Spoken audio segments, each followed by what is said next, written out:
Boa tarde a todos e todas. Boa tarde. Como estamos nessa tarde chuvosa? Mais ou menos. E como é que foi sexta-feira? Como que foi sexta-feira? O encontro com os monitores, foi massa? Deu legal? Quando eu passei aqui, já grande parte de vocês já tinha ido, então não consegui dar um alôzinho, só para alguns, tá? Mas a parada é essa mesmo, é de ser um encontro com eles, de ser resolução de exercício com eles. Em algumas turmas eu percebi que tiveram até dinâmicas de alguns de vocês irem no quadro, enfim.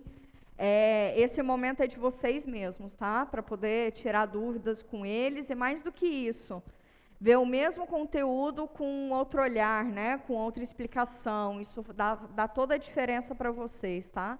Além do que eles falam uma linguagem mais próxima da de vocês, né? Então usem e abusem desse momento, tá bom? Temos pessoas nas salas auxiliares, até que todo mundo vai acalmando o coração. Temos. Oi, pessoas. Tudo bem? Boa tarde. Isso. Povinho animado, agora vocês. Aê, muito bom. Animação hoje. Bom, hoje talvez seja uma das poucas aulas que a gente vai ter que vai ser conteúdo mais, como é que eu posso dizer? Uma coisa mais matemática, mais definição, mais rígida, tá? E eu costumo dizer que essa é uma das aulas mais difíceis do curso, porque é um contato com uma linguagem que vocês nunca tiveram. Mas eu preciso, enquanto professora, ministrante de um curso que é de matemática, eu preciso passar por essa dureza. Eu preciso que vocês entendam pelo menos a mensagem que está por trás dessas definições, tá? A máscara, por favor. Muito obrigada. Então, eu preciso que vocês tenham conhecimento, pelo menos uma vez, eu preciso passar essa ideia que está por trás. Tudo que eu vou dizer hoje está minimamente explicado nas notas dos professores, tá? Nesse nosso segundo ciclo de atividades. Vou dar uma explanação geral de como vai ser esse ciclo de atividades. São 2 semanas. Essa primeira semana, hoje teoria, quarta-feira teoria, sexta-feira monitoria, com os monitores. Segunda-feira teoria, quarta-feira um resumão comigo, fazer um amarradão do conteúdo, alguns exercícios comigo, alguma coisa mais teórica. E sexta-feira, exercício com os monitores. Tá bem? Então, e aí na próxima semana vai estar aberto aquele estudo dirigido que eu falei para vocês, de alguns exercícios para vocês executarem do Moodle e algumas indicações de exemplos ou exercícios resolvidos do livro para vocês irem dando uma amadurecidazinha, tá? Lembrando que isso é importante que vocês executem. Eu preciso que vocês executem. Eu não estou interessada na nota que vocês tiram nesse tipo de atividade. Tá bem? Então, tá bem. Bom, acho que todos conseguiram entregar a lista, né? Algumas listas a gente recebeu elas fora do prazo, que, bom, deve ter dado algum bugzinho no Moodle e é normal essa primeira semana. Mas a partir desse ciclo de atividades a gente não vai receber mais. Tá? Então, fiquem atentos aos prazos, as listas de exercícios já está aberta essa semana, já está disponível para vocês. Então, já deem um jeito de ir atrás dos monitores, que a gente não vai receber mais fora do prazo. Tá? Faz parte desse curso vocês aprenderem a se organizar. Ok? Tamo dito? Tamo dito. A aula de hoje nós vamos falar de reta secante e reta tangente, taxa de variação, que é taxa de variação média, e taxa de variação instantânea. Para eu fazer o pulinho entre taxa de variação média e taxa de variação instantânea, eu preciso de um objeto chamado limite, aquela parte do cálculo infinitesimal. Eu preciso desse objeto, então eu vou definir esse objeto para vocês, hoje inclusive, tá? Mas eu vou começar com a motivação, o que está por trás da definição de função derivada ou de derivada de uma função. Tá bom? O ponto inicial aqui é o seguinte: eu vou falar de todos os objetos, mas num olhar local. Tá? Lembra que em cálculo 1 a gente está preocupado com propriedades locais. Dadas certas circunstâncias, a gente consegue estender para todos os reais. Mas, a princípio, a gente está olhando para subconjuntos da reta, tá? Estou preocupada com propriedades locais. Vou soltar um vídeo que o professor Jean, ele esteve com a gente no projeto Newton, desde o ERE, no cálculo 1, aquele período remoto multiloco, mas ele gravou um videozinho e nessa época a gente chamava de estudo dirigido, assistir esse vídeo e fazer algumas tarefas, tá? Então ele vai comentar um pouquinho sobre isso, vai introduzir o conceito, eu pauso o vídeo numa determinada parte, venho e explico para vocês algumas coisas e faço algumas contas com vocês. Depois eu volto para o vídeo e a gente vai fazendo assim a aula, tá? Da metade para o fim vai ser praticamente eu no quadro com vocês. Então, dá uma acalmada nesse coração. A aula, ela é dura, mas lembrando que na próxima aula a gente já vai ver técnicas de derivação, tá? E para técnicas de derivação, a gente vai usar a gente não vai usar, né? Eu vou assumir esse conceito e dar para vocês as técnicas, tá? Ninguém vai demonstrar técnica nenhuma aqui. Pressupõe-se esse conhecimento de limites, que é do cálculo infinitesimal, pressupõe-se esse conhecimento e a gente só vai usar as técnicas, ok? Então, essa aula ela é mais dura mesmo, ela é mais rígida, eu preciso que vocês entendam ela, pelo menos o conceito que está por trás.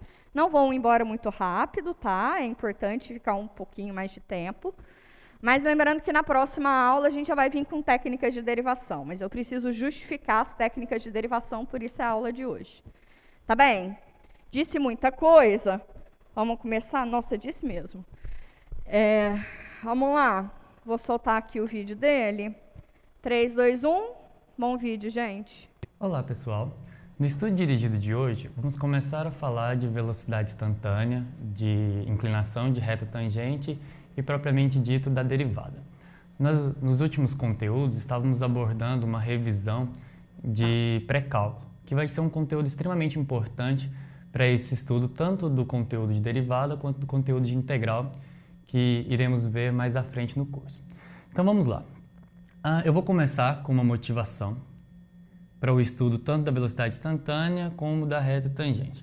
Na verdade, o nome é de fato a motivação nesse caso.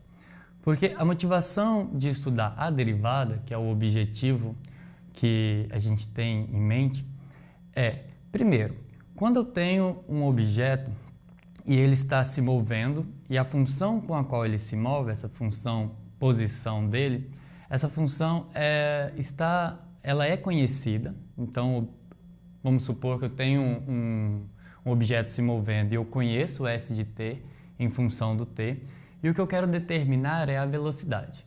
Bem, no ensino médio a gente estudou movimentos uniformemente variados, e lá, de certa forma, a gente consegue deduzir quem é essa velocidade usando algumas propriedades mais experimentais. Por exemplo, quando você lança um objeto verticalmente, nesses casos é um pouco mais simples determinar essa velocidade. Mas aqui a gente não está colocando muitas condições sobre essa função. Eu estou pensando numa função muito mais geral, que pode descrever a posição desse objeto e querendo determinar a sua velocidade.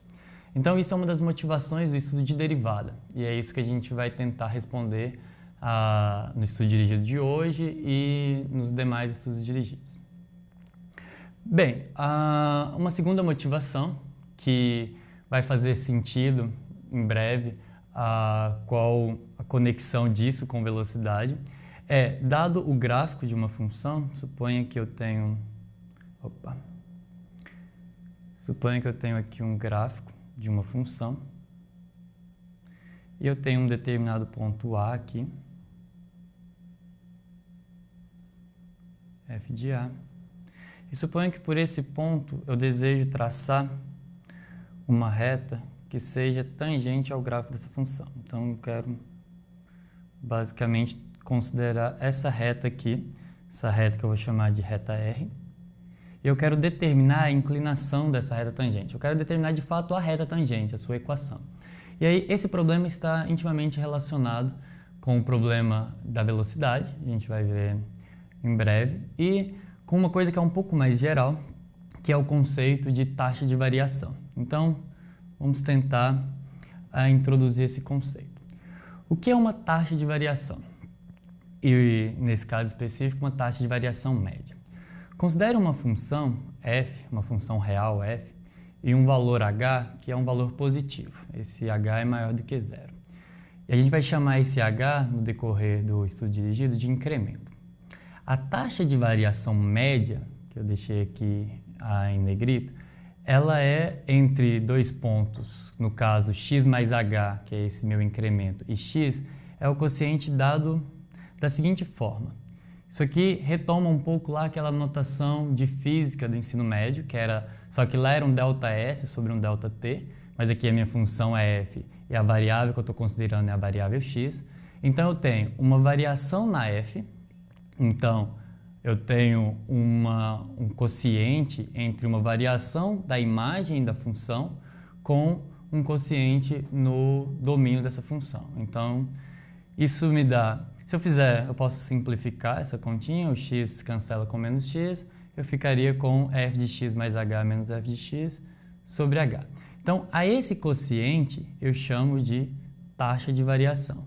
Tem uma outra forma de escrever isso, que é quando eu considero o intervalo AB, e eu quero considerar a variação dentro desse intervalo AB, e aí, de novo, e é análogo. É só você pensar que aqui eu estou no intervalo AB, então a distância entre A e B é B menos A, que era exatamente a distância aqui entre x mais h e x. Então, o h aqui faz o papel do b menos a aqui, certo? Então, isso é o que a gente vai chamar de taxa de variação média.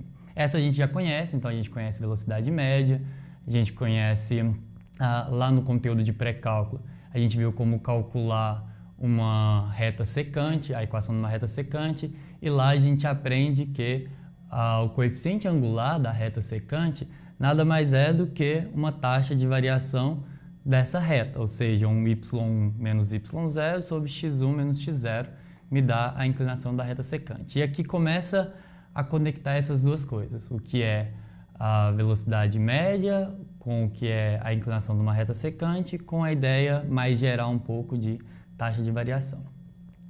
Bem, vamos calcular uma taxa de variação média, só para a gente aprender um pouco da manipulação que é feita. Eu tenho a função f de t igual a t ao quadrado, eu tenho um número real aqui, o meu h, e eu quero calcular a taxa de variação média de f de t entre t0 mais h e t0 para t0 igual a 3. Então vamos fazer essa continha usando lá o que a gente viu. Então eu tenho um ΔF sobre um ΔT. Bem, a minha função é t quadrado, então eu quero calcular 3 mais h ao quadrado menos variação na função, né? Menos 3 ao quadrado sobre a variação no domínio, que é 3 mais h menos 3, simplesmente h. Usando aqui o produto notável do quadrado, a gente fica com 9 mais h duas vezes h, só corrigir aqui, só para ficar mais, 2 vezes 3 vezes h, mais h ao quadrado, menos 9, tudo isso sobre h. É possível fazer uma simplificação aqui, certo? Eu posso cancelar esse 9 com menos 9, então ficaria com 6h mais h ao quadrado sobre h. Simplificando isso, eu ficaria com 6 mais h.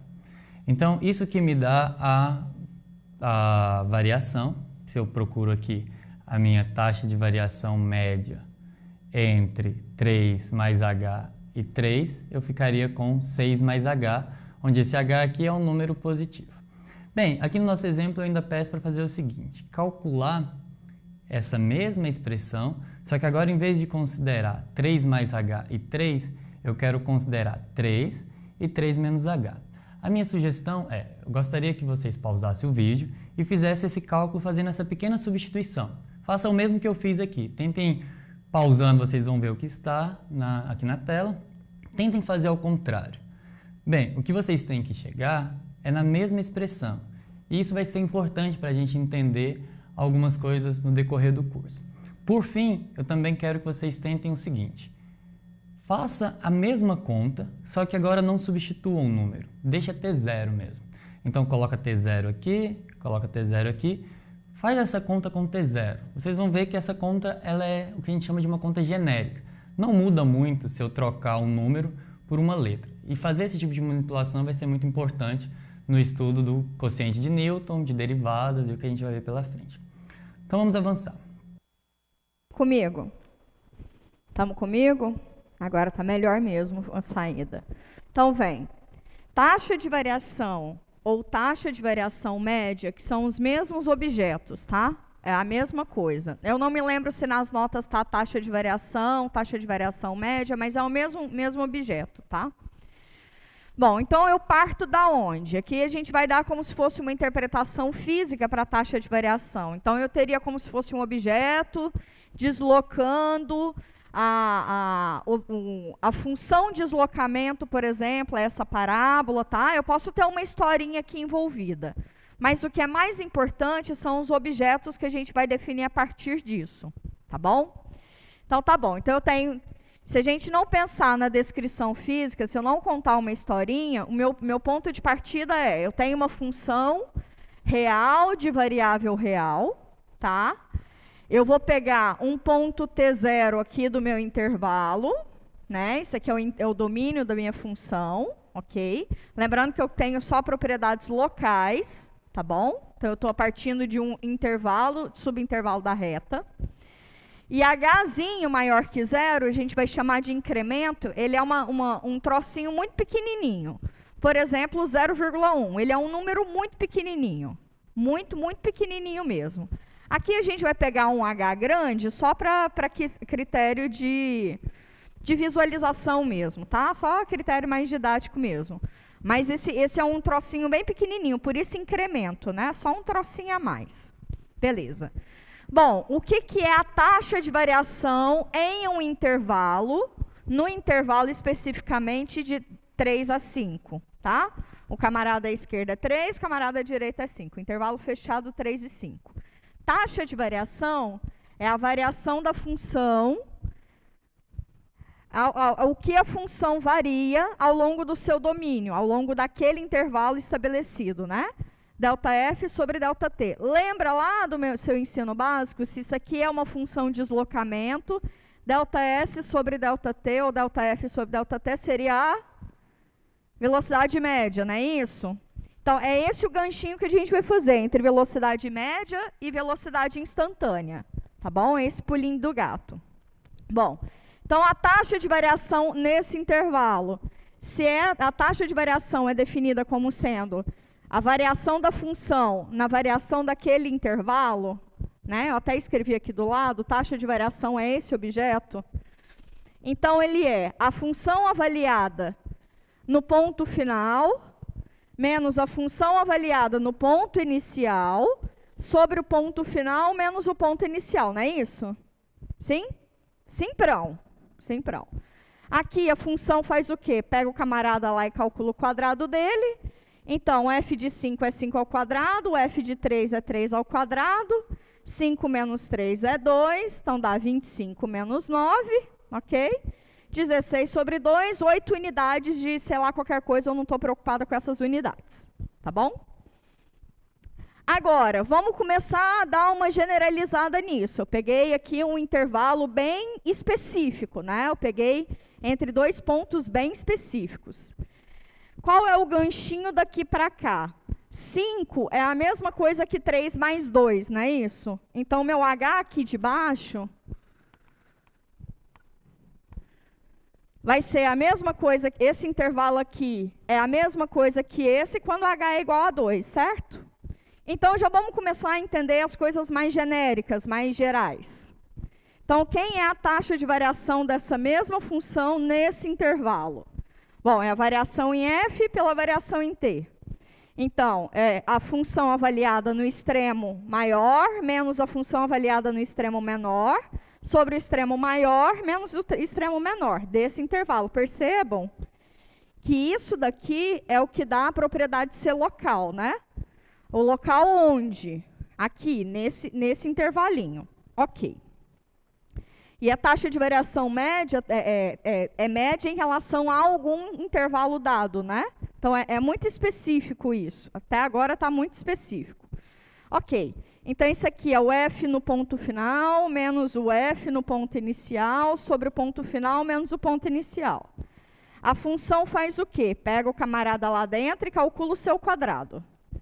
Então, vai ser 3 mais h ao quadrado menos 3 ao quadrado sobre 3 mais h menos 3, sobra só h. Aqui em cima, eu desenvolvo esse quadrado, ok? Fica o quadrado do primeiro mais 2 vezes o primeiro vezes o segundo, mais o quadrado do segundo, essa banda de cá.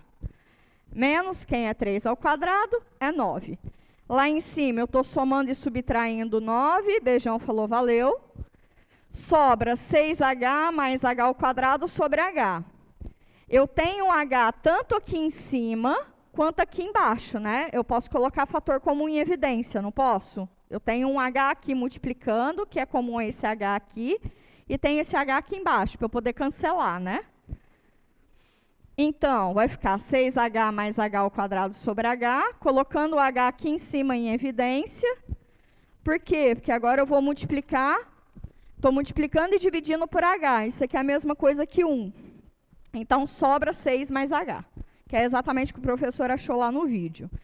Vamos ver, perceba comigo, se eu faço h igual a 2, eu caio exatamente nesse, né? Tá vendo que as coisinhas estão amarradinhas. Então, a generalização está rolando. Agora, eu não quero para um ponto específico aqui no começo. Vou pegar um T0 qualquer, tá bom? Então, pegando um T0 qualquer, eu tenho que ter como especificação que esse ponto mais geral, ele tem que ser, esse intervalo mais geral, ele ainda tem que ser um intervalo lá do meu domínio da função, né? Senão, não faz sentido nada disso que eu estou achando. Concorda comigo? Eu tenho que ter sempre amarradinho quem é o domínio lá da função. Então, tá bom. Então, quem é a taxa de variação dessa mesma função dada nesse intervalinho mais geral, de T0 até T0 mais H? Bom, ele é o f avaliado no extremo mais à direita, menos o f avaliado no extremo mais à esquerda, sobre o camarada que está mais à direita, menos o camarada que está mais à esquerda, certo? Certo. Então, isso dá o quê? F de T0 mais H, pega o camarada lá dentro e calcula o quadrado dele. F de T0, pega o camarada lá e calcula o quadrado dele. T0 mais H menos T0, estou somando e subtraindo T0, então só sobra H. Ok? T0 mais H, abre esse quadrado, fica o quadrado do primeiro mais 2 vezes o primeiro vezes o segundo, mais o quadrado do segundo. T0 ao quadrado, T0 ao quadrado. Estou somando e subtraindo T0 ao quadrado. Vai embora. Sobra 2T0 vezes H, mais H ao quadrado sobre H. Tem um H comum aqui em evidência, botando ele em evidência. Multiplicando e dividindo por H, sobra 2T0 mais H. Ok?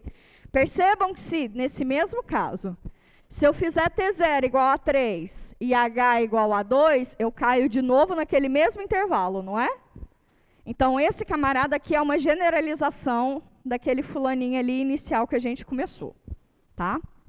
Essa é a ideia que a gente vai precisar. Eu vou precisar de coisas mais gerais, tá? Eu não vou particularizar. Ok. Lá no vídeo, o professor chamou de incremento positivo. Aqui a gente vai chamar de quociente à direita do ponto. Por que à direita do ponto? Incremento à direita. Porque se eu dou o ponto T0, T0 mais H é um trocinho que está à direita, né? Então, é a mesma coisa que falar de incremento à direita, ok? Se eu tenho incremento à direita, eu posso ter um incremento à esquerda. É só pegar o intervalo de T0 menos H até T0. Lembrando que H é um negocinho bem pequenininho positivo, né? Quem é a taxa de variação da função neste intervalo? Neste intervalo fica f do camarada à direita, menos a f do camarada à esquerda, ou f do final menos o f do inicial, sobre o final menos o inicial, né? Mesma coisa. A função pega o camarada lá dentro, calcula o quadrado dele, então fica t0 ao quadrado menos f de t0 menos h, é t0 menos h ao quadrado, certo? Pega o camarada lá dentro e calcula o quadrado dele. Bora desenvolver esse camarada aqui. Fica t0 ao quadrado menos, copia esse menos. Abre esse parênteses, quadrado do primeiro menos 2 vezes o primeiro vezes o segundo, mais o quadrado do segundo. Olha a importância dos parênteses aqui, tá bom? Esse menos aqui vai brincar com o sinal de todo mundo lá dentro, não é? Não vai alterar o sinal de todo mundo lá dentro? Então, isso aqui vai ficar t0 ao quadrado menos t0 ao quadrado mais 2t0h menos h ao quadrado, não é isso? Estou somando e subtraindo t0 ao quadrado, vai embora, sobra 2t0h menos h ao quadrado. Novamente, eu tenho h em cima e h embaixo. Consigo colocar o camarada em evidência. Né? Coloco o camarada em evidência, sobra 2t0 menos h. Estou multiplicando e dividindo por h, isso aqui é 1, sobrando t0 menos h. Está vendo que esse camarada e esse camarada, eles têm coisas em comum, não é? E aí, o que vai ser interessante para a gente é entender quando o h vai para 0 à direita ou à esquerda. Isso daqui a gente chama de incremento, o professor chamou de incremento negativo, mas a gente pode chamar de incremento à esquerda, tá bom? Por quê? Porque o incremento, que é o h, está à esquerda do ponto t0, né? Certo? Lembrando que o h é um trocinho positivo. Então, o que eu estou analisando é um intervalinho dessa maneira. O meu pontinho t0 está lá dentro, eu estou olhando para um negócio t0 menos h, que é um troço à esquerda dele, e t0 mais h, que é um troço à direita dele. Certo? Tamo junto? Tamo junto. O que vai ser o próximo passo? Que eu já vou dar uma antecipada. O próximo passo vai ser entender o quociente, esse quociente, a taxa de variação da função, no ponto t0. Eu tenho no intervalo, né? No intervalo à direita de t0 e no intervalo à esquerda de t0, certo? Eu quero entender a taxa de variação da função dada no ponto t0. Agora eu quero no instante. Eu não quero mais a média, eu não quero mais o intervalo, eu quero no instante t0. Entender isso vai ser entender comportamentos da função próximo do ponto t0. Tá bom? Já já a gente volta nisso, mas antes disso eu vou dar uma interpretação geométrica de taxa de variação. Que, na verdade, lá no pré-cálculo, o professor Gustavo Adolfo já deu vários indícios disso, né? Ele não comentava que o coeficiente angular da reta, de uma reta, chamava como? Taxa de variação da reta, não era? Ele não chamava, inclusive, assim? Então, te dou uma função qualquer, o intervalo, ela está definida no intervalo da reta, tá? E tenho como especificidade que o ponto t0 e o ponto t é um subconjunto desse intervalo onde a função está definida, ok? Vamos lá para o gráfico. Suponha que o gráfico da função seja esse de roxinho. O ponto t0 está aqui, o ponto t está aqui, tá? O ponto f de t0 é esse, o ponto f de t é esse aqui. Suponha que o ponto P seja o ponto definido pelo ponto t0, f de t0, e ele está fixo. Então, esse camarada aqui está fixo, esse aqui é o ponto P. Está fixo.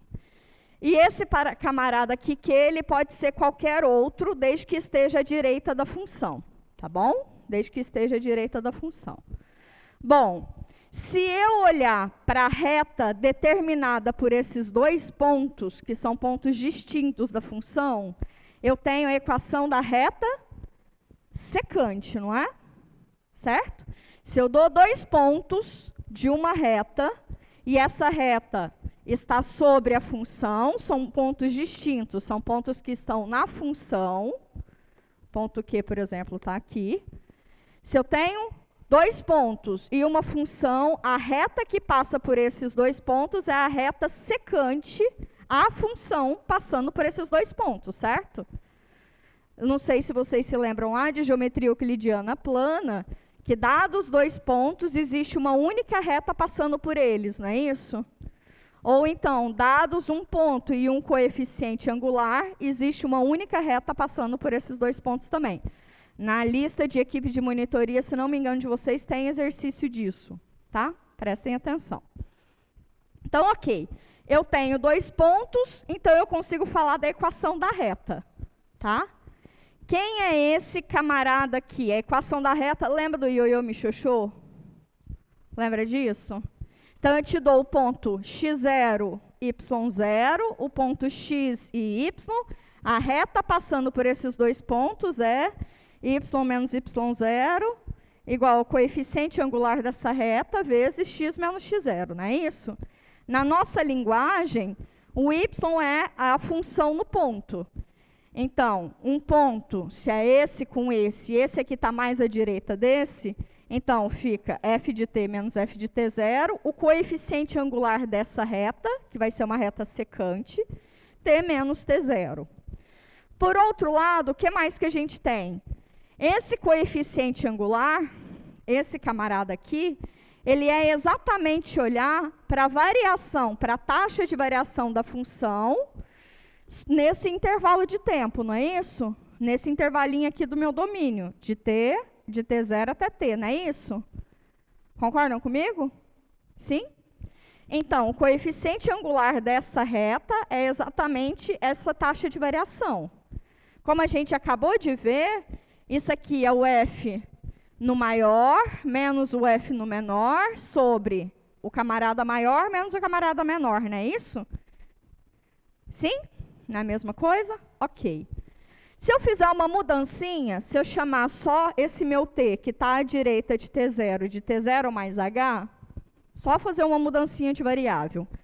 O t vai ser t0 mais h, t0 continua isso, se t0 mais h é igual a t, esse camarada aqui vira só h, né? Então, esses 2 quocientes são equivalentes, tá? E esse é chamado quociente de Newton, ok? Uma outra denominação dele. Mas que ele é também o coeficiente angular da reta secante passando pelo ponto P e Q, e também é a taxa de variação da função nesse intervalo. Ok? Ok? Estamos tranquilo? Estamos juntos? Então, a interpretação geométrica da taxa de variação média é a reta secante determinada pelos 2 pontos dados na função. Tá bom? Tá bom. Agora, isso aí é o médio. E o instantâneo vai ser em um ponto só. Ok? Como é que eu chego partindo do médio? Como é que eu entendo sobre o instantâneo? Próximo vídeo. Próximo vídeo não, é o mesmo vídeo, mas é um pouquinho mais para frente. 8h35.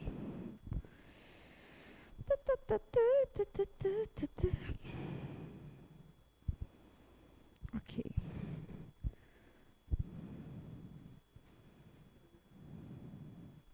Vou soltar, tá? Bem, agora a taxa de variação média está associado com a inclinação de reta secante, está relacionado com velocidade média, mas o que motiva o estudo dirigido de hoje é a velocidade instantânea, é a inclinação de reta tangente, que de certa forma a gente vai ver no decorrer do estudo dirigido, que é como se fosse um limite de retas. Limite não é a melhor palavra, é como se fosse uma reta secante com uma propriedade muito especial, e que a gente vai entender qual é essa propriedade no decorrer desse estudo dirigido. Então, para fazer essa relação, eu preciso retomar a ideia do que é instantâneo. Então, em vez de trabalhar com aquela taxa de variação média, o que a gente quer introduzir é uma taxa de variação instantânea. Bem, como eu faço isso? A definição de taxa de variação instantânea, que a gente vai chamar de derivada, é a seguinte. Considere uma função f e o incremento h maior do que zero. A derivada de f de x, quando existe, é a taxa de variação instantânea em x, ou seja, o valor para o qual a taxa de variação média se aproxima quando o incremento vai a zero. Lembra que, por exemplo, se a gente voltar, observe que no nosso exemplo, um h aqui sobrou um h, né, na nossa taxa de variação média. De certa forma, esse h me permite manipular essa expressão. E o que aconteceria aqui, por exemplo, se esse h fosse a zero? Bem, é intuitivo, e aqui tem um conceito muito abstrato, mas que a gente não vai introduzir ele agora, que é o conceito de limite, mas existe a intuição por trás do limite que diz o seguinte: bem, se eu fizer o h aqui e a zero, essa taxa de variação média vai para 6. E isso é exatamente o que a gente está chamando de taxa de variação instantânea. Então, a taxa de variação instantânea dessa função em t igual a 3 seria 6. E é isso que a gente está introduzindo aqui. E aí, a gente tem uma notação para isso, que é uma notação um pouco carregada, mas que eu quero que vocês entendam a intuição, que é exatamente essa que eu acabei de dizer, que é essa aproximar o incremento de zero.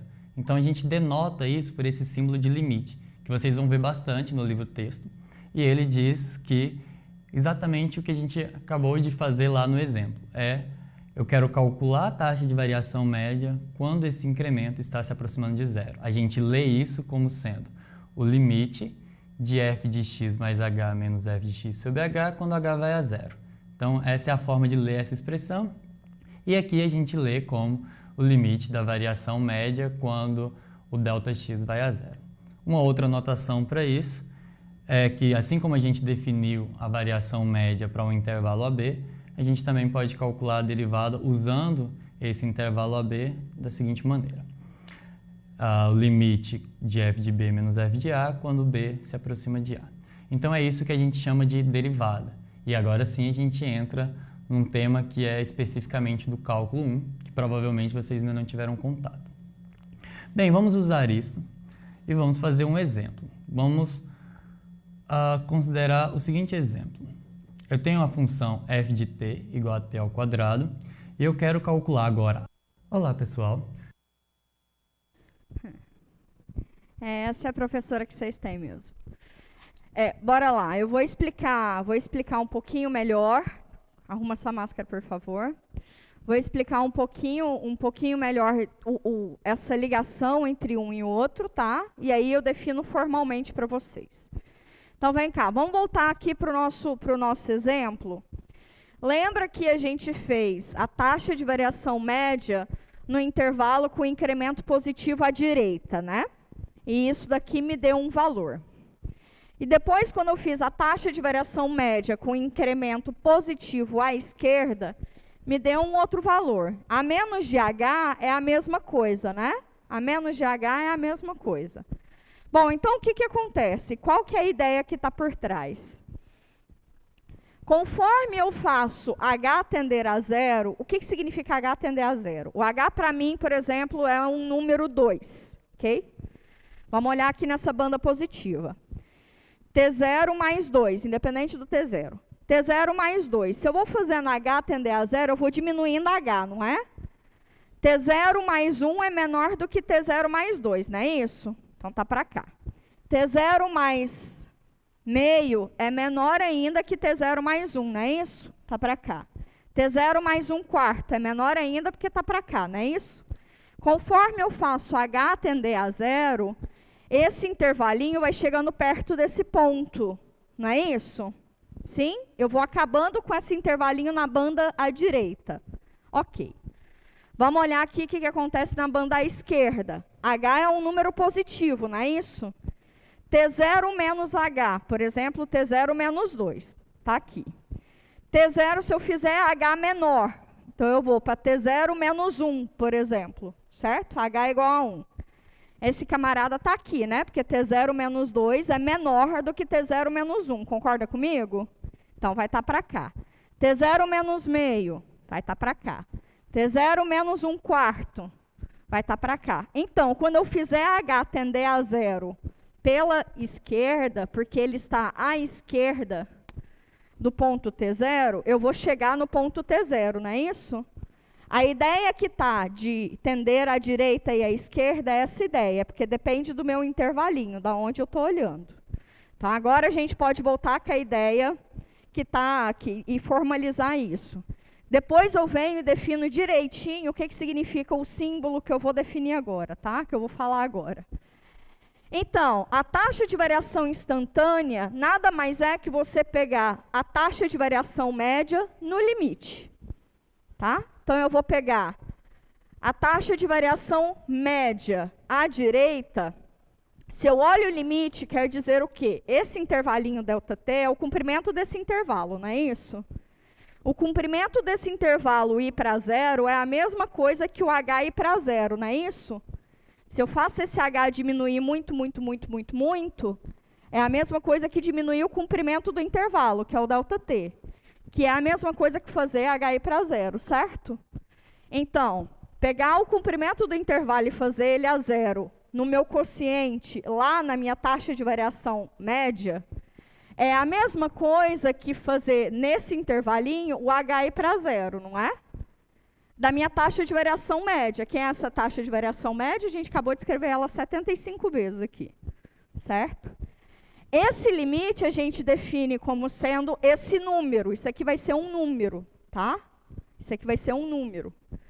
A derivada da função f à direita no ponto T0. Tá bom? Isso aqui é um número, vai dar um número, tá?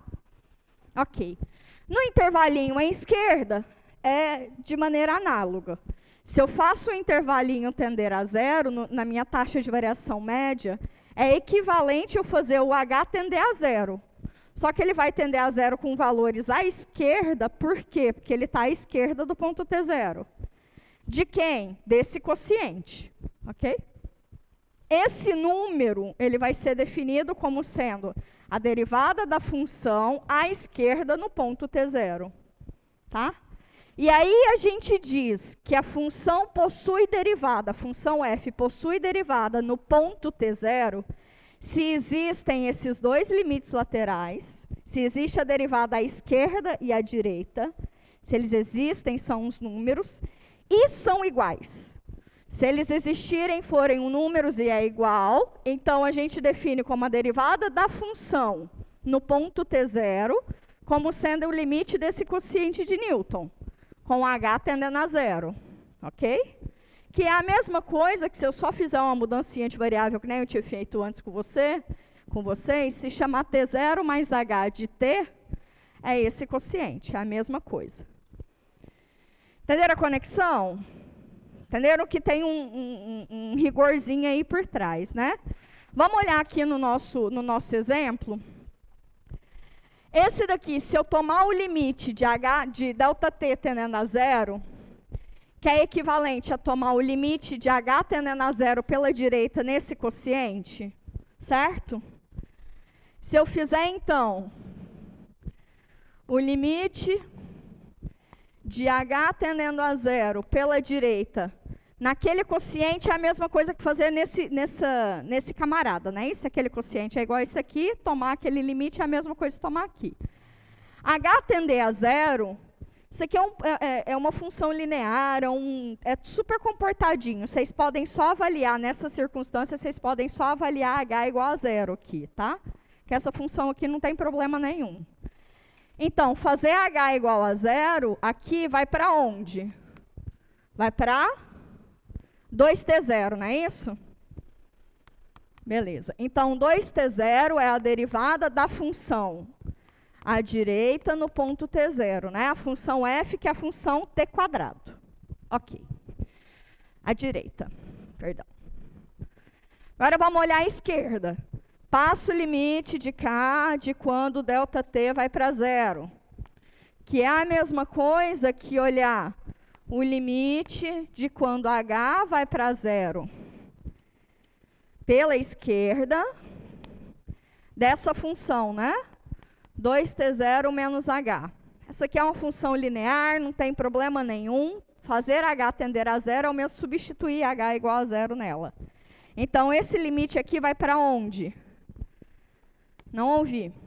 Se eu fizer h igual a 0, isso aqui vai para onde? 2t0. Então, 2t0 é f' menos no ponto t0.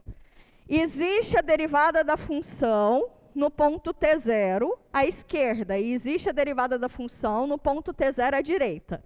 Os dois são iguais, não são? 2t0 igual a 2t0.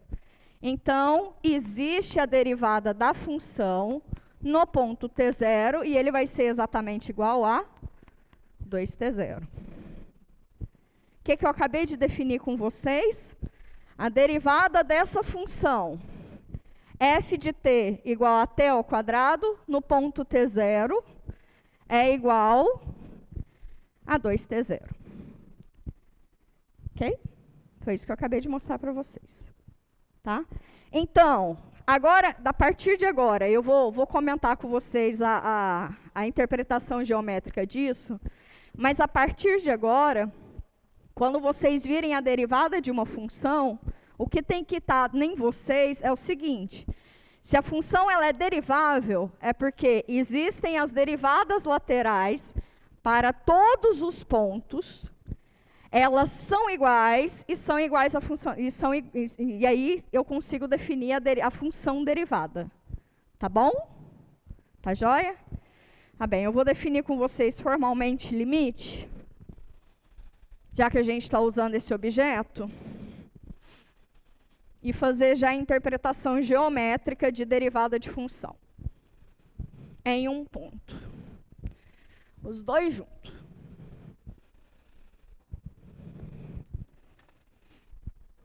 Como eu disse, talvez essa seja a aula mais dura do nosso curso, tá?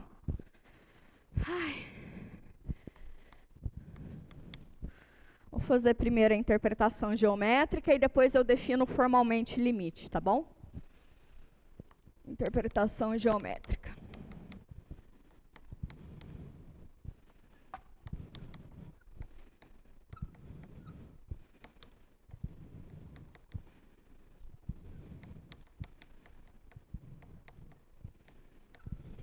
Ok. Então, vamos lá. Te dou uma funçãozinha aqui. Não, ali já apaguei. Te dou uma funçãozinha aqui.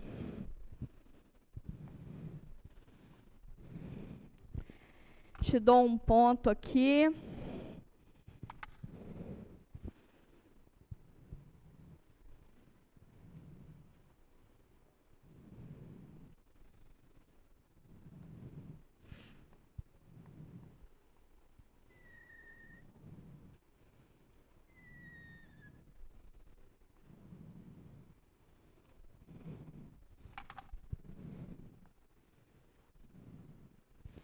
Bom, esse aqui é um ponto P, que é fixo. Esse aqui é um ponto que está variando, tá bom? Ponto P. Ponto T0, ok? E esse aqui é um ponto que está variando, tá? O que acontece? Se eu te dou o ponto P fixo, T0, f de T0, para mim a função vai de um subconjunto da reta na reta, ok? Bom, eu pego a função passando por esse ponto, pego alguma reta secante passando por esse ponto. Por exemplo, essa daqui. Com um ponto, sei lá, Q1. Ok? Q1. Isso aqui é uma reta secante. Fixado esse ponto, eu vou fazer H tender a zero pela direita. O que significa fazer H tender a zero pela direita?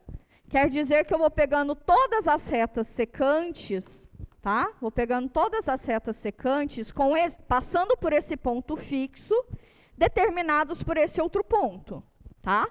Então, aqui, não, T0 está mais para cá, né? T0 mais H é esse. T0 mais H é esse. Se eu faço H tendendo a zero pela direita, por exemplo, eu tenho esse outro ponto, né? Sei lá, x1. E aí eu tenho essa reta. Concorda comigo que conforme eu vou diminuindo esse intervalo, ou seja, fazendo h tender a zero, essas retas tangentes, essas retas secantes, vão chegando, esse pontinho, né, determinado por essas retas secantes, vão ficando próximas desse ponto P, não vão? Concordam comigo? Tá. Do mesmo jeito, eu posso fazer para valores saindo de T0 menos H, com H também tendendo a zero, tá? Mas para valores à esquerda da função. Então, no limite desses coeficientes angulares das retas secantes, no limite, esse coeficiente angular da reta secante vai para o coeficiente o quê? Coeficiente angular da reta tangente, não é? Ok? Se eu fizer esse H ficando muito próximozinho, lá no limite, esse camarada, as retas deixam de ser secantes e vão para a reta tangente no ponto. Não é isso? O que eu estou dizendo é, o limite dos coeficientes angulares, quando H vai para zero, pela direita ou pela esquerda, ou seja, o limite de, quando H vai para zero, de ΔF sobre ΔT, que é o limite de H tendendo a zero, de F de T, T0 mais H, menos F de T0 sobre H, no limite dos coeficientes angulares das retas secantes, isso daqui vai para o coeficiente angular da reta tangente naquele ponto, ok? Então, quando eu falava para vocês lá dos problemas, dos 4 problemas, um deles é identificar a equação da reta tangente a uma função em um ponto. Isso é dado a partir desse limite. Eu pego o coeficiente angular das retas secantes, olho no limite, isso eu tenho um ponto fixado, tá? Olho no limite e o coeficiente angular da reta tangente da função naquele ponto vai ser exatamente esse limite, tá? E aí, então, eu posso escrever a equação da reta tangente na seguinte maneira. F de T0. Bom, pode ser esse P aqui, tá? F de T menos F de T0 é igual a F' de T0, T menos T0. Isso aqui é a equação da reta tangente à função F, passando pelo ponto T0, F de T0, passando pelo ponto P. Isso para T qualquer. Sacaram a ideia? Sacaram? Porque esse camarada aqui é exatamente a derivada da função F no ponto T0. Não é isso? Sim? Então, tá bem. Então, essa equação aqui, a gente vai precisar dela muitas e muitas e muitas vezes ao longo do nosso curso, tá? É só ioiô me xoxô, em que o m é a derivada da função naquele ponto, tá? Percebam que quando eu falo de derivada, eu estou precisando sempre do limite, não é? Tá vendo que isso é zero prático? Por isso que eu vou dar só a formulinha para vocês. Tá bem? A gente nem vai deduzir ela junto. Ela vem de propriedades do limite. Tá? Mas a gente não vai mexer com limite nesse curso. Tá bem? Então, tá bem. A gente está bem suave de tempo, né?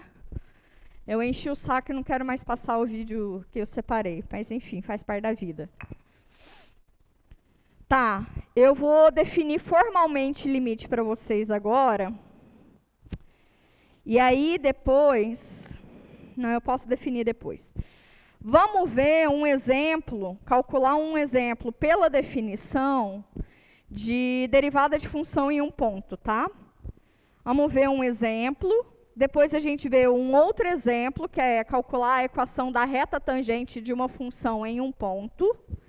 E aí eu defino formalmente limite para vocês, e aí a gente encerra a aula, pode ser? Pode ser? Nossa, que povo morto. Gente, vamos reagir, pelo amor de papai do céu. Vamos fazer um exemplo? Eu quero usar ele onde? Deixa ele aqui. Não dá nem mais para falar, brincadeirinha, né? Reage gás nobre. Descobriram um gás que não é, que é nobre e que reage. Aí achei chateado. Nem pode mais fazer essa brincadeira. Tá bom.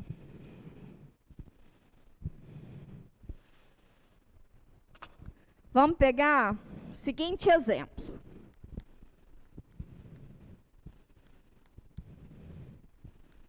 Eu te peço para calcular a derivada desta função.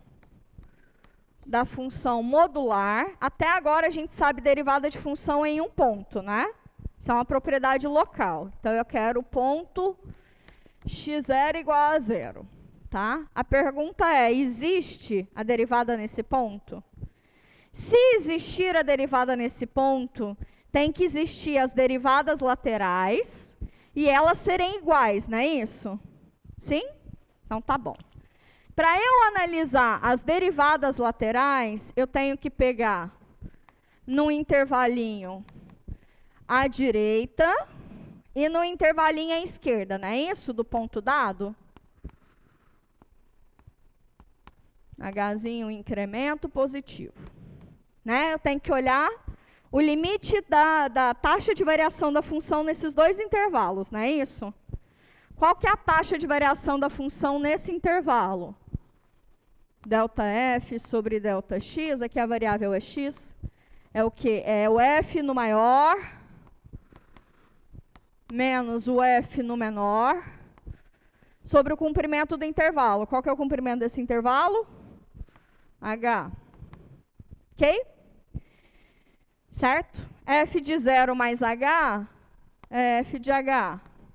F de 0 é quanto? Quanto que vale a função modular em 0? Quanto que vale a função modular em 0? Vale ele mesmo se ele estiver à direita e vale menos ele se ele estiver à esquerda, não é isso? Para x igual a 0 vale? Oi, gente? 0. 0. Ok. Tá bom. Agora, o que é f de h? H é um bichinho bem pequenininho, mas é positivo, né? Se é um bichinho positivo, então f de h é h. H sobre h, que é igual a 1. Só agora que eu vou tomar o limite. À direita, em 0, é o limite de quando h tende a 0 pela direita, desse quociente. Mas quem é esse quociente? Δf sobre Δx, que é igual ao limite de quando h vai para 0 pela direita, de 1, né? Tem alguma coisa aqui que envolve h? Não. Então é ele mesmo, né? Então isso aqui é igual a 1. Ok. Vamos olhar por outro lado. Quem é o quociente de Newton nesse intervalo?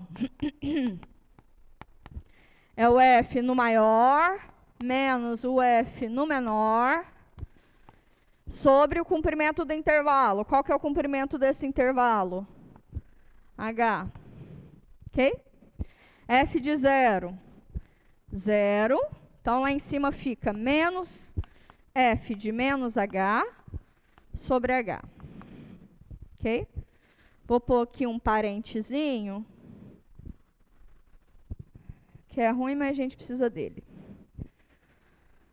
Bom, H é um trocinho positivo, certo?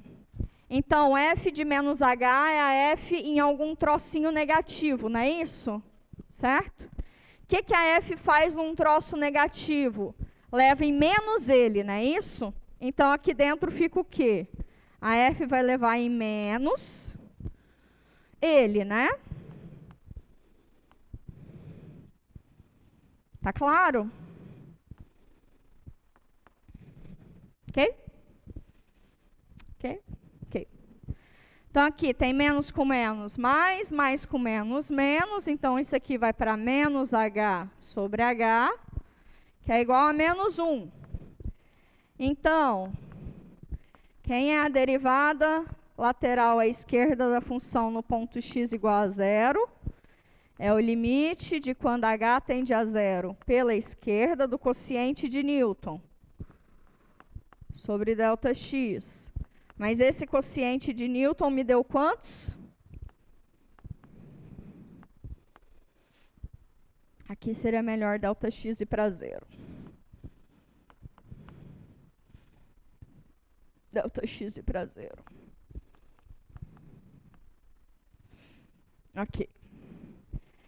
Mas quanto que deu esse quociente de Newton? Deu menos 1. Se não depende de h, então é ele mesmo. Existe a derivada lateral da função à esquerda, existe a derivada lateral da função à direita, mas ele é diferente um do outro, não é isso? Então, não existe a derivada da função no ponto. O que isso significa para a gente geometricamente? Significa que a função faz um bico naquele ponto onde ela não é derivável. Ela é derivável fora daquele ponto, mas naquele ponto ela não é. Acabei pagando isso aqui, mas está tudo certo.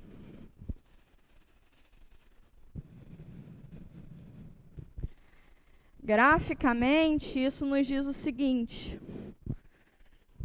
O que é o gráfico dessa função? É uma reta para lá, uma reta para cá, né?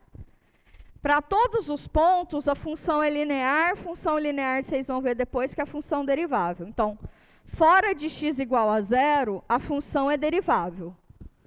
Mas, para x igual a zero, ela não é derivável. A gente acabou de ver isso. Para x igual a zero, ela não é derivável. Tá?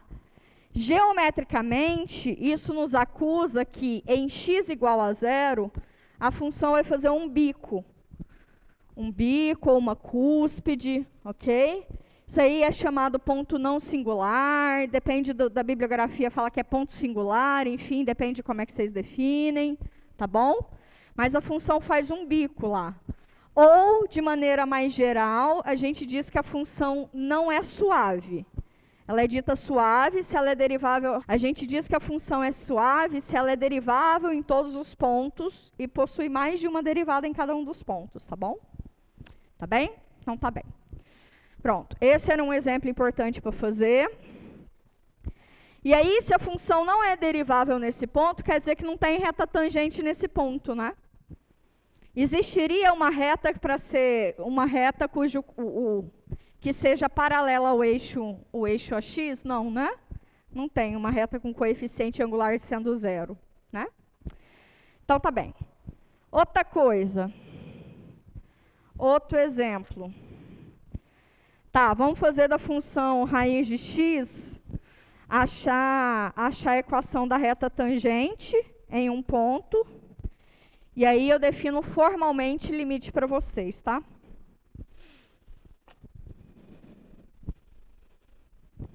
Definição formal de limite está lá no apêndice das notas. Beleza. Exemplo. Te dou a função f de x igual a raiz de x para x maior ou igual que zero. E no ponto 2f de 2, eu quero saber a equação da reta tangente.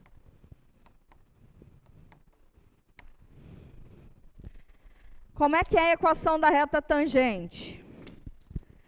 Y menos o y dado, com o y do ponto, é igual ao coeficiente angular dessa reta, certo? X menos o ponto. Não é isso? Não é isso? Estão comigo? Ioiô me xoxô. O y0, o x0 e y0 é esse ponto dado. 2f de 2. Certo? O m, que é o coeficiente angular, é o coeficiente angular da reta tangente. Quem é o coeficiente angular da reta tangente? É a derivada da função no ponto. Tá? Para eu achar novamente a derivada da função no ponto, eu tenho que olhar para as derivadas laterais, Vê se elas existem, se elas são iguais. Se elas forem iguais, então a derivada existe e é esse número. Tá? Tá vendo que é zero prático? Zero prático. Então, vamos lá. Então, eu preciso olhar à direita. Vou olhar... Ah, tá bom. Vocês lembram quando eu peguei um intervalinho assim, ó? T0 e T? Lembra? Então, eu vou pegar um intervalinho assim, 2 e T, tá? A direita e a esquerda. 2 e X, e aqui vai ser X e 2. Ok? Ai, vida. Então, vamos lá. Delta F sobre delta X. Isso aqui vai ser F de X menos F de 2 sobre X menos 2, não é isso? Isso. Então, quem é a derivada lateral à direita da função no ponto x igual a 2? É o limite, uma das maneiras de escrever, de x, quando x tende a 2, desse quociente. F de x menos F de 2 sobre x menos 2. Ok. Esse limite aqui, para esse caso, ele é mais fácil, tá? Esse limite aqui, para esse caso, é mais fácil. Os dois são equivalentes, mas para cada tipo de função tem algum limite que vai ser mais interessante. Por isso que eu peguei esses dois também, inclusive. O que a função f faz? Pega o camarada e calcula a raiz quadrada dele. Pega o camarada e calcula a raiz quadrada dele. Ok. Sempre que você tem um limite e envolve raiz quadrada, a parada é multiplicar pelo conjugado, tá? Ou então, que seria equivalente a completar quadrado aqui, porque se for cúbico, e aí quem fizer coisas assim na vida, se forem raízes cúbicas, a intenção é completar cubos, tá? É para eliminar esse problema, tá bom? Então, tá bom. Então, seria meio que completar quadrados aqui. Como é que a gente faz isso? Multiplica em cima e embaixo pelo conjugado da raiz, né? Quem é o conjugado desse camarada? Raiz de x mais raiz de 2 sobre raiz de x mais raiz de 2.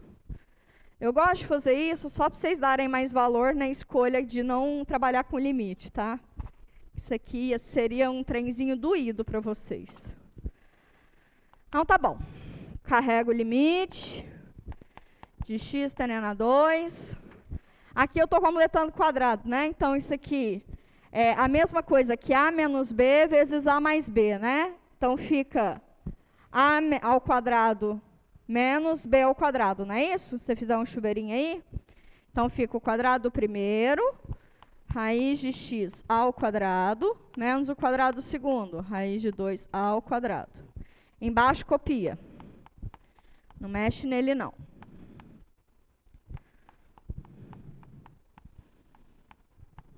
Ok.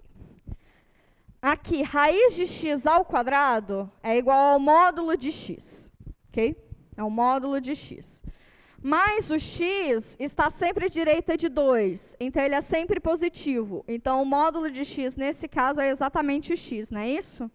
Então, tá bom.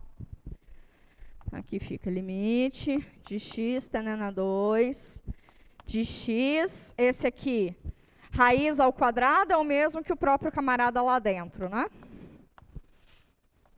X menos 2, já que ele é positivo, está todo mundo definido. Raiz de x mais raiz de 2. Ok, estou multiplicando e dividindo pelo mesmo camarada, então isso aqui é 1. Então, esse limite vai para onde?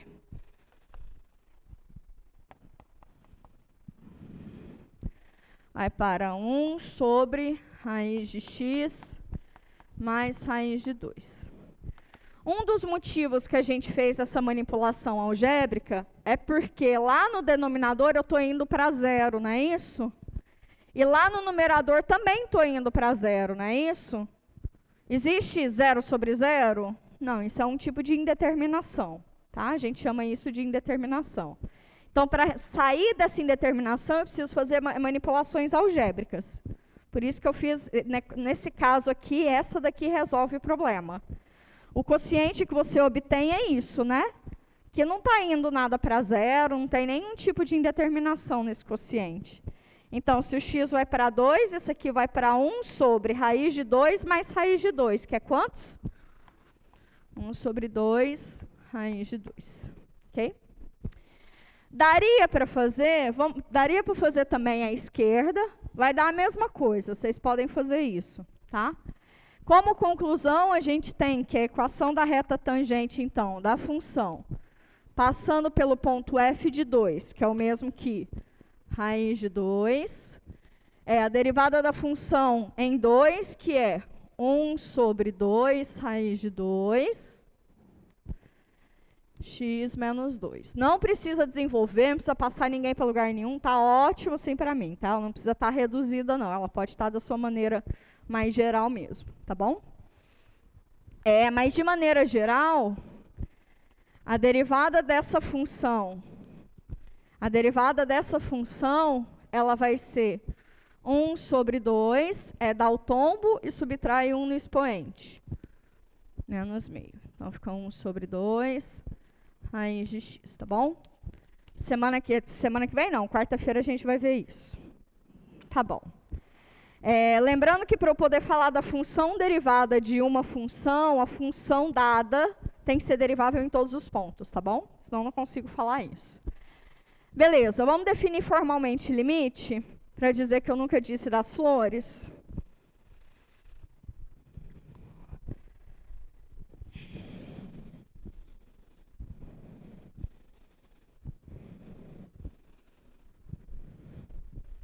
Afinal, eu estou usando tanto esse objeto, né?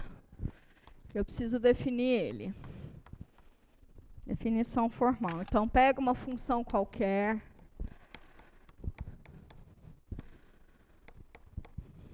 Ok? Vou fazer aqui uns desenhos para vocês entenderem.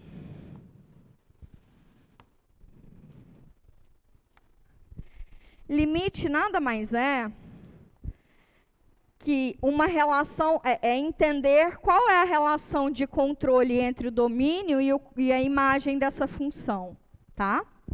Então, eu digo o seguinte, que existe L, né? Eu escrevo que o limite de x, bom, aqui vai depender do camarada, eu vou pegar quem? Vou pegar um ponto T0 aqui, um intervalinho, T0 mais H, T0 menos H, T0 mais H, ok? Existe o limite de quando H tende a 0 da minha função f de t, e ele é igual a L se para qualquer, o L é dado, tá? Se para qualquer vizinhança desse L lá no meu contradomínio, e quando eu falo de uma vizinhança de lá, eu estou pensando nessa faixinha aqui, tá bom? Pensando nessa faixinha aqui. Se para qualquer vizinhança lá no meu contradomínio, eu conseguir sempre um intervalinho aqui, contendo esse ponto T0, esse intervalinho de comprimento dado, um comprimento qualquer, tal que sempre que eu diminuir esse intervalo, eu diminuo esse intervalo. O controle que eu tiver sobre esse intervalo aqui embaixo é reproduzido lá na função. Ok? Então, eu digo que a função é limitada e que o limite dela é L se para qualquer intervalo contendo esse L lá na função, para qualquer intervalo, e aqui eu vou escrever de maneira, definição formal mesmo, para qualquer intervalo contendo esse L lá no meu contradomínio, existe um intervalinho contendo o ponto T0, tal que chegar perto desse ponto T0, fazer esse intervalinho aqui ficar pequeno, implica fazer as imagens da função ficarem próximos de L. Essa é a definição formal. Diminuir esse intervalinho implica em diminuir esse intervalinho. Tá bom? Essa é a definição formal. Ok. Mas daqui, para eu poder falar da definição formal, eu poderia falar dele à esquerda e dele à direita, tá? Estou falando, porque aqui eu posso fazer assim, e aí eu excluo a possibilidade, eu posso olhar ele à direita ou ele à esquerda. Então, eu digo que a função, existe o limite da função se existem os limites laterais, o limite de quando h tende a zero pela direita da função, e existe o limite de h tendendo a zero pela esquerda da função.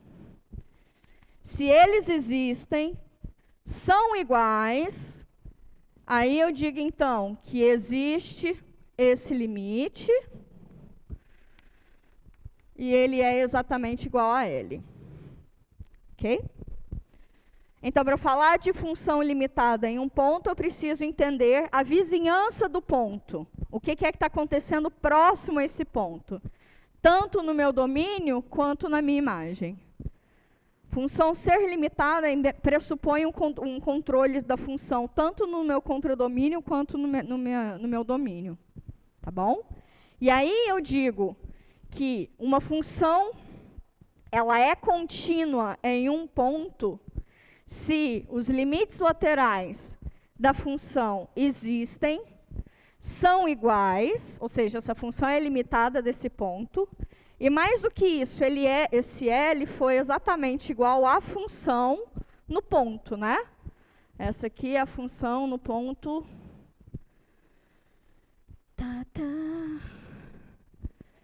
Tá. Ok, H tendendo a zero, sei lá, T0. É T0 que é o ponto que está aqui no meio. Tá bem? Então, tá bem. E o pulo do gato entre função contínua e função derivável é que eu vou analisar eu vou analisar o limite, mas agora no quociente de Newton, né? É a mesma sacada que a gente tem para continuidade, a gente vai ter para derivabilidade quando a gente analisar no quociente de Newton. Tá bom? E aí, próxima aula. Mas existe um amarradinho, uma ponte, né, entre função ser limitada, função ser contínua, que eu acabei de comentar, e função ser derivável, tá? Toda função que é derivável, ela é contínua. Nem toda função que é contínua é derivável. Por exemplo, a função modular, que a gente comentou. O que significa uma função ser contínua de maneira mais intuitiva? Quer dizer que você não tira o lápis do papel quando você está desenhando a função. Ela não dá pulos, ela não dá saltos, ela não quebra. Tá? Ela é sempre continuinha, ela é uma retinha, sim, ela é uma curva que não se quebra. Tá bom? Então, eu digo que uma função ela é contínua se eu não tiro o lápis do papel da maneira intuitiva. Todas as funções que são deriváveis, elas serão contínuas. Tá? Mas nem toda função contínua ela é derivável. Exemplo, a função modular. Quando eu desenho o módulo, eu posso não tirar o lápis do papel, né? Faço só o Vzinho, assim. Não tem nenhum pulinho, nenhum salto, nenhuma bolinha aberta, nenhuma indeterminação no domínio, nada. Mas o ponto x igual a zero, a gente viu que a função não é derivável. Né? Então, nem toda função contínua ela é derivável. Na próxima aula, a gente vai começar a ver propriedades de funções deriváveis, partindo desse universo, né? Então, eu vou partir do universo em que uma função é derivável em todos os pontos do seu domínio, tá? Se a função é derivável em todos os pontos do seu domínio, eu posso falar da função derivada dessa função. E aí, a gente vai aprender a calcular algumas derivadas de funções, algumas funções específicas. E, e já vai ver, inclusive, algumas propriedades, como, por exemplo, regra da cadeia, tá? Na aula de segunda-feira, a gente vai ver derivação implícita. São coisas que costumam ser meio gargalinhos de vocês. Então, é bom que vocês já deem uma olhada antes. Chega, eu falei demais, a aula foi intensa e imensa. Fiquem bem até quarta-feira, procurem os monitores, tá bom? Até mais.